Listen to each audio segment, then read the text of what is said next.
is I, that is I is I, C means S double E, and U, that is you, I see you. So I always try to visit the ICU unit anywhere when I got the chance. जेव्हा जेव्हा आपल्याला म्हणजे आता तुम्ही मार्केटमध्ये जाणार आहे जे काही विद्यार्थी आहेत, परंतु जेव्हा जेव्हा आपल्याला असं वाटेल की आपल्यामध्ये अहंकार आलेला आहे, आपल्याला घमंड झालेली आहे, तर तेव्हा तेव्हा आपण अवश्य ICU युनिटला भेट द्या. आपला जो अहंकार, आपलं जे अवतार, आपला जो पैसा, आपली जी संपत्ती, जसं आपण त्या ICU युनिटच्या बाहेर आपण चपला काढतो तिथंच गळून पडतं. कारण ICUच्या आतमध्ये आपले नातेवाईक असतात आणि त्यावेळेस आपल्याला लक्षात येतं की ज्याच्यासाठी आपण ही सगळी धावपळ केलेली आहे आणि त्यावेळेस आपल्याला कळतं की आपला धर्म, आपली जात, आपला पंथ, आपलं लिंग हे जसं आपण चपला बाहेर काढून टाकतो तसंच आतमध्ये गेल्यानंतर कसं रिअलाइज होतं. आणि मग आपण आतमध्ये गेल्यानंतर बघतो की कोणी व्हेंटिलेटर असतो, कोणी ऑक्सिजनवर असतं. बारकाईने निरीक्षण करा की त्या ठिकाणी बरेचसे बेड लावलेले असतात. सगळ्यांना एकाच यंत्रामधून ऑक्सिजन दिलेला असतो. त्या ऑक्सिजनचं जे मशीन असतं ते भेदभाव करत नाही, हे स्त्री आहे, पुरुष आहे,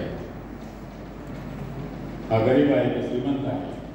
आपण पुन्हा त्या पेशंटच्या अंगावर जर आपण बेडशीट जर थोडंसं बाजूला केलं तर आपल्याला लक्षात येईल की एकच ड्रेस कोड असतो, जो आपण असतो नाडीनं बांधलेला असतो.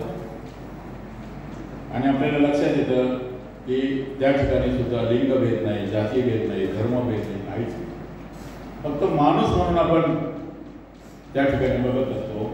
आणि आपण जे म्हणतो मला वेळ नाही, माझ्याकडे अजिबात वेळ नाही, मी फार एंगेज आहे, त्यावेळेस आपल्याला लक्षात येतं की 5 मिनिटाची काय वेळ असते.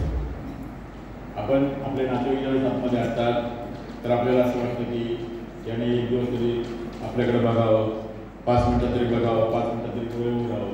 पण या सगळ्या गोष्टी संपलेल्या असतात. आणि म्हणून ICU, ISEEYOU हे माझं अतिशय आवडतं ठिकाण आहे भेट देण्याचं. आपल्याला भौतिक आनंद मिळण्यासाठी वेगवेगळ्या ठिकाणी आपण अवश्य पर्यटन करा. पण जेव्हा जेव्हा माझ्यामध्ये अहंकार येईल, मला असं वाटेल की मी सर्वज्ञ आहे, मी सर्वशक्तिमान आहे, तर त्यावेळेस आपण ICU युनिटला भेट द्या. आपला सर्व अहंकार आपल्या गळून पडेल. ज्या ज्या वेळेस आपल्याला असं लक्षात येईल की आपण आईवडिलांना दुखवण्याचा प्रयत्न करतोय, आपण शेजाऱ्या बाजाराला दुखवण्याचा प्रयत्न करतोय, आपण कोणाला तरी हार्ट करतोय, तर त्यावेळेस ICU युनिटला भेट द्या. निश्चितपणे आपली ही भावना त्या ठिकाणी गळून पडेल, त्याच्यामध्ये माझ्या मनामध्ये शंका नाही. जीवन जगत असताना असं पण प्रसंग येतो की असं वाटतं की माझ्याच वाटेल एवढं संकट आहे. मी सुद्धा बऱ्याच वेळा प्रयत्न केला भांडायचो मी निसर्गाची. हे सगळे संकट की बाकीच्या मुलांसारखाच मी सुद्धा, मला सुद्धा 2 डोळे, 2 पाय, 2 हात, 1 ब्रेन, हे सगळं आहे. मग माझ्या वाट्याला किंवा माझ्या कुटुंबाच्या वाट्याला एवढं दारिद्र्य काय? सगळ्या गोष्टीमध्ये माझी कपॅसिटी असताना माझ्या मार्गामध्ये अडचणी काय? ज्यावेळेस असा माणूस थकतो सगळ्या संकटाला तोंड देऊन, तर त्यावेळेसही ICUला वेळ येत नाही. आणि त्यावेळेस आपल्याला कळतं की ज्या व्यक्तीकडं, ज्या आपल्या नातेवाईकाकडं प्रॉपर्टी असेल, पैसा असेल, गाडी असेल, घोडा असेल, वेगवेगळे ड्रेस त्याच्या अंगावर घालायचे असतील, साड्या असतील, सगळं असेल, तिथं काहीच नाही आहे.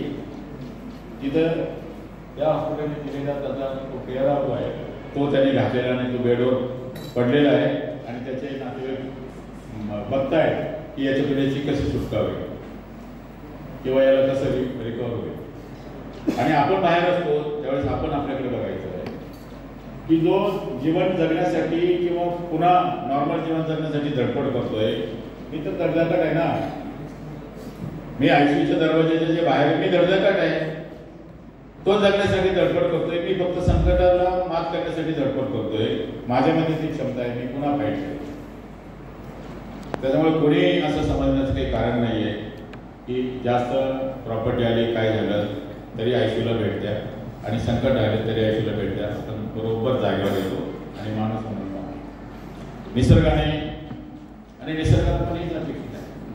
निसर्गाने माणसाला माणूस